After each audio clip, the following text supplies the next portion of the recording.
Recentemente veio a público documentos que mostram que o criminoso sexual Jeffrey Epstein recebia celebridades em sua casa. Mas como essa lista já foi muito comentada pela internet, aqui nós iremos trazer um pouco sobre quem foi Jeffrey Epstein e como tudo isso começou. Mas antes de irmos ao caso, eu peço para que você deixe o like agora no início do vídeo para ajudar na entrega do conteúdo, se inscreva no canal se não for inscrito e ative o sininho de notificação. Agora vamos ao caso.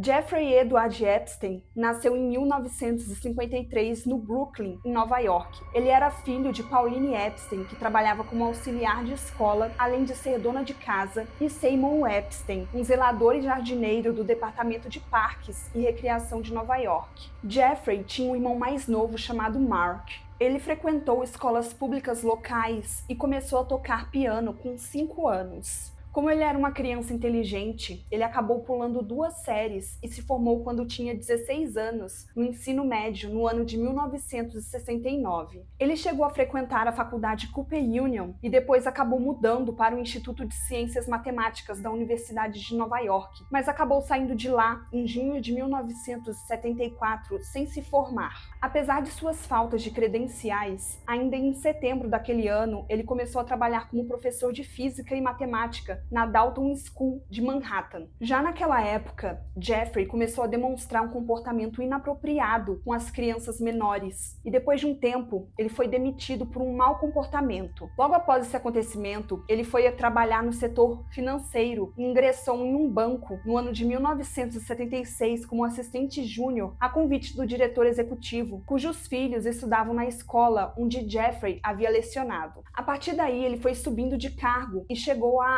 aconselhar os clientes mais ricos do banco. Inclusive, o diretor do banco chegou a elogiar o trabalho dele, dizendo que ele tinha muita habilidade com produtos complexos e com os clientes mais ricos. Mas por violar os regulamentos de registros, ele foi demitido, mas ele continuou próximo dos diretores do banco e continuou sendo cliente deles também. Em agosto de 1981, ele fundou a própria empresa de consultoria financeira, onde ele ajudava clientes a recuperar dinheiro de fraudes e roubos. Jeffrey comentou com alguns amigos que chegou a trabalhar para governos e pessoas muito ricas para ajudá-las a recuperar dinheiros desviados. E outras vezes, ele trabalhava para pessoas que tinham desviado muito dinheiro. A atriz e herdeira espanhola, Ana Obregón, foi uma das pessoas que ele ajudou a recuperar milhões perdidos por seu pai quando uma empresa de seguros entrou em colapso depois de uma fraude. Jeffrey teve várias ocupações com o passar dos anos, adquiriu empresas, investiu em várias outras e assim foi tendo seu patrimônio multiplicado. Ele tinha várias propriedades e nelas instalou câmeras por toda parte. A mais famosa era a mansão de Nova York. A primeira acusação formal contra Jeffrey foi feita em 2005, quando uma mulher entrou em contato com a polícia e disse que a sua enteada de apenas 14 anos havia sido abordada por uma mulher desconhecida e foi levada até a mansão de Jeffrey em Nova York e recebeu cerca de $390 para se despir e fazer massagem nele. A polícia de Palm Beach iniciou uma investigação secreta e durante a investigação, o chefe de polícia acusou o promotor estadual de estar acobertando Jeffrey e pediu ajuda para o FBI. Assim que o FBI se envolveu, as coisas começaram a se desenrolar. Entrevista com suspeitos e testemunhas sob juramento, itens de ensino médio e coisas encontradas na lata de lixo do abusador confirmaram que as meninas tinham menos de 18 anos. Foram encontradas também pela casa recibo de livros de escravidão sexual e foto das adolescentes envolvidas. Um ex-funcionário disse à polícia que Jeffrey recebia cerca de 3 massagens por dia. As adolescentes eram recrutadas aqui no Brasil, em outros países da América do Sul e na Europa. A agência de modelos MC2, que tinha escritórios em Nova York, Miami e Tel Aviv, também estava fornecendo adolescentes para Jeffrey. Em junho de 2006, o FBI iniciou sua própria investigação, que tinha o nome de Operação Anubissexto, que resultou em uma acusação de 53 páginas em junho de 2007. Mas Alexandre Acosta concordou depois de um acordo que encerraria as investigações e que ocultaria esse acordo das vítimas. Ele disse que ofereceu esse acordo pois foi informado que Jeffrey fazia parte da inteligência e que ele estava acima do seu nível salarial, então era para deixá-lo em paz.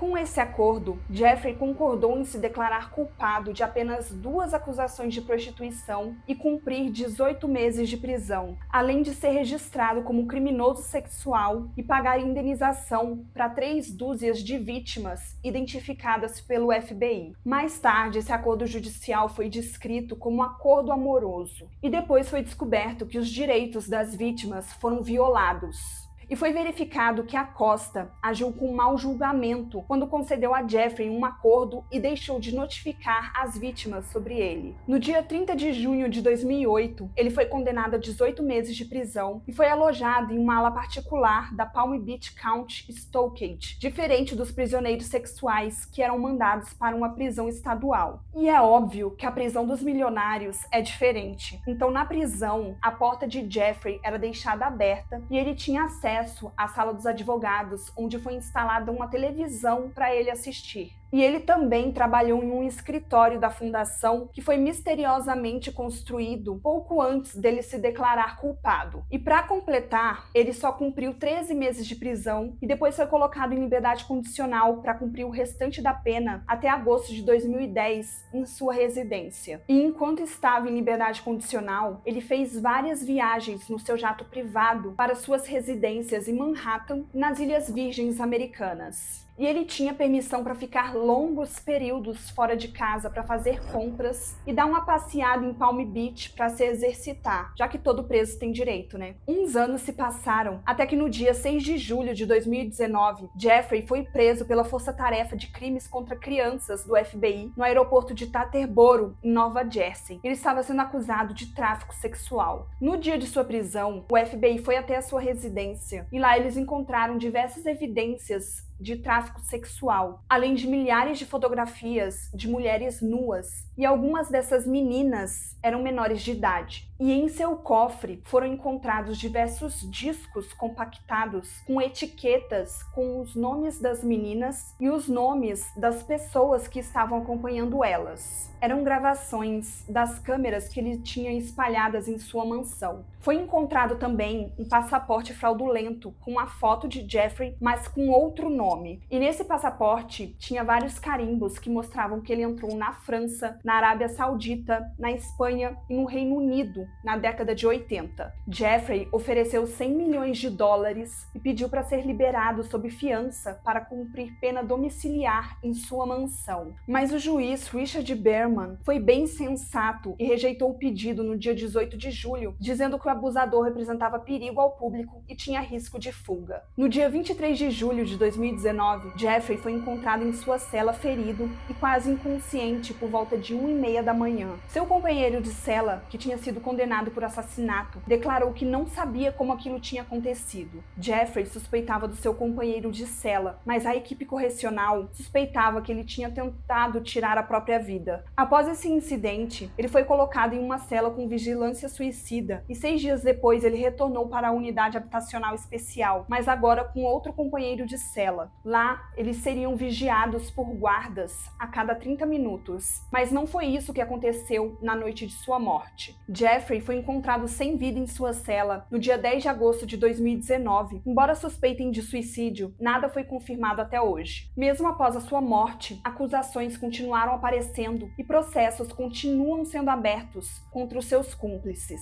Virginia Roberts, uma sobrevivente do esquema de tráfico sexual infantil de Jeffrey, moveu um processo contra Ghislaine Maxwell, parceira de Jeffrey. Desse processo, vazaram documentos judiciais que mostram algumas celebridades que frequentavam a mansão do criminoso. Entre eles, o príncipe Andrew do Reino Unido, Michael Jackson, Donald Trump, Bill Clinton e Stephen Hawking. Sobre o príncipe Andrew, Virginia afirma que foi forçada a fazer sexo com ele a pedido de Ghislaine. Eles chegaram a um acordo em 2020 e o caso não foi a julgamento com o júri. O caso afetou a reputação de Andrew e fez com que ele se retirasse da vida pública como membro da realeza. O falecido cantor Michael Jackson foi apenas citado nos documentos por ter estado na mansão de Jeffrey, mas aparentemente não havia sido acusado de nenhum crime. Já Donald Trump foi citado pois Jeffrey visitou um de seus cassinos, mas não foi acusado de irregularidades. Mas vale lembrar que uma outra mulher que usou o pseudônimo de Jane Doe, que é utilizado lá nos Estados Unidos quando não se sabe o nome da pessoa, ou por alguma razão o nome da pessoa precisa permanecer em anonimato, entrou com uma ação contra Jeffrey e Donald Trump. Inclusive, essa mulher ia dar uma coletiva de imprensa 6 dias antes das eleições de 2016, mas ela cancelou de última hora e a advogada dela veio a público informar que a coletiva havia sido cancelada porque ela estava sofrendo graves ameaças. Bill Clinton aparece nos documentos, pois a jovem disse ter ouvido Jeffrey dizendo que Bill Clinton gosta delas jovens, referindo-se às meninas. A defesa do ex-presidente nega qualquer envolvimento, lembrando que o que eu estou falando aqui é referente ao processo que Virginia Roberts moveu. Então, nada impede que novas mulheres apareçam falando as experiências que elas tiveram com esses homens que eu acabei de citar. Inclusive, nada impede que elas movam um processo contra eles. Nessa primeira semana de janeiro, foi liberada uma lista com supostos nomes de pessoas que participavam dessa rede de tráfico sexual de Jeffrey. Nela estão os nomes de celebridades como Oprah, Barack Obama e até Beyoncé. Essas listas viralizaram no Twitter e no TikTok, mas muitos desses nomes nem aparecem na lista que foi liberada no dia 4 de janeiro. Desde que essa lista foi liberada, várias falsas listas estão circulando pela internet e isso tem causado interesse, mas infelizmente só causa ruído e desinformação. E isso acaba atrapalhando no processo e prejudicando muito a imagem de pessoas que estão sendo expostas injustamente. Bom, gente, esse foi o caso de hoje. Deixe nos comentários se você já conhecia